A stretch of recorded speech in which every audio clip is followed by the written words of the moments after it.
The Nintendo Switch 2 released on June 5th and sold over 3.5 million consoles in just 4 days. 2 of those consoles were purchased by myself. I've spent the majority of the past few weeks recovering from a surgery alongside the launch of the Switch 2, so I've had plenty of time to try out a couple of the new titles, new system features, backwards compatibility, and mull over the biggest question of all.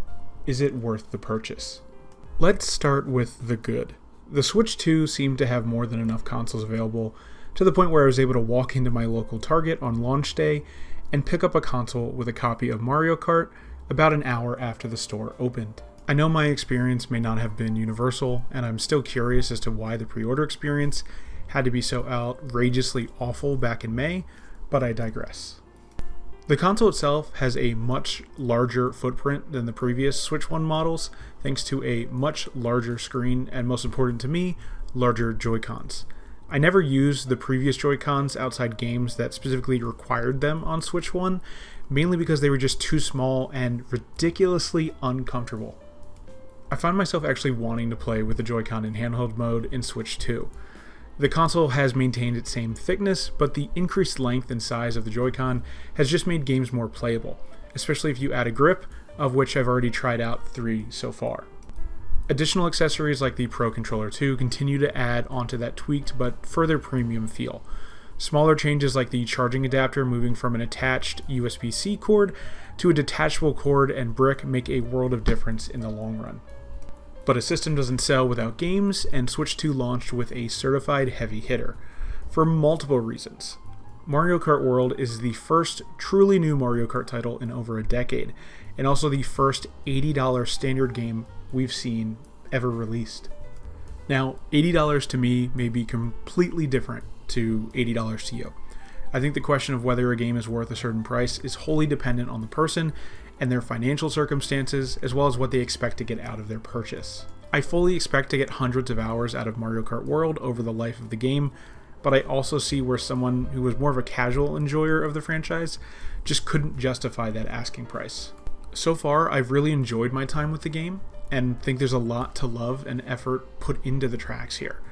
Unfortunately, the open world activities just aren't hitting for me, and it feels a little barren right now. I'm excited to see how the game evolves in the future, but I think I would have preferred a more traditional Mario Kart that launched with a few more tracks rather than shoving this half-baked open world aspect into the game. The other launch game I snagged so far, that I was surprised to even put more time into than Mario Kart World, is Rune Factory Guardians of Azuma. I'm not normally a farming or life sim or cozy game person, but this title's really grabbed my attention and has kept me engaged for about 15 hours thus far, with no signs of slowing down. I also really appreciate that the physical copy came complete on the cartridge with a beefy game manual inside the case as well. In reality, the biggest thing pushing me to purchase the Switch 2 on day one was in fact my Switch 1 backlog.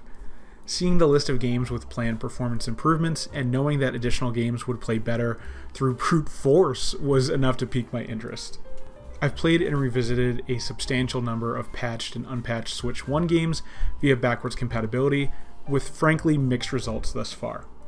To start with the good, Pokemon Violet's performance patch seriously improved the game to an actually playable state. The game still looks a bit barren as it didn't change any base game assets, but the solid 60 FPS and reduction in loading times made it actually worth a visit for the first time in my opinion. I also finally rolled credits on Bayonetta 3.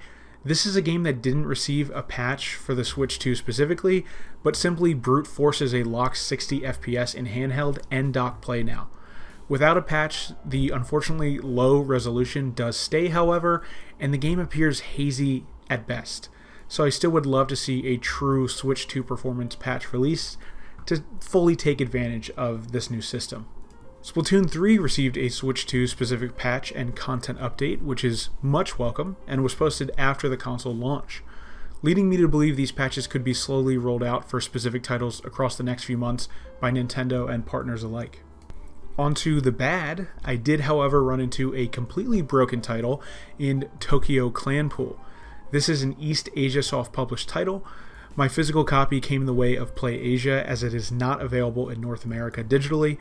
I experienced 5 crashes on my console within 1 hour and was unable to make it through the first dungeon, crashing at a similar spot nearly every reboot. I have a bad feeling I'm going to run into similar issues with these more niche titles as I slowly play through more and more of my backlog. And while I'm happy to have kept my Switch OLED for these instances, it's a real shame that these issues are persisting across multiple titles and publishers. And that leads into another one of my biggest worries as part of the Switch 2 launch, and that is Nintendo's current physical game policy. Switch 2 game keycards have become standard for most Switch third-party releases. At the time of recording, the amount of North American releases for Switch 2 for the entirety of this year confirmed to be on standard cartridges is still in the single digits. While that's not an indictment of the current console per se, in the long term, I could see it truly hurting sales of software. Less game sales means less hardware sales. You get the idea. Even if you don't care about physical games, micro SD express cards are much more expensive than their standard counterparts right now and will probably stay that way for some time. The 256 gigabytes of internal storage on the Switch 2 fills up extremely fast with any modern titles, so you're going to want to conserve that as much as possible. Overall, I'm happy with my purchase. The original Nintendo Switch represents my biggest investment in game and console purchases for any system, and the potential benefits to my backlog is staggering to think about. There are clearly some issues to iron out when it comes to backwards compatibility and the physical game support available to publishers, but overall, Nintendo released a better Switch, and that's just about all I've wanted for the past 3 years. But let me know in the comments, did you already pick up a Switch 2? Are you planning on picking one up? Do you not care whatsoever? Is the Steam Deck still your main thing? Or is handheld gaming just not something on your radar whatsoever? Would love to hear your impressions or your thoughts thus far. Follow me on Twitter, give this video a like, share, comment. Would really appreciate it. Any support on the channel is tremendous and great encouragement to actually keep coming back and making some of these videos. If I don't hear from you, I will see you on the next one. Thank you so much.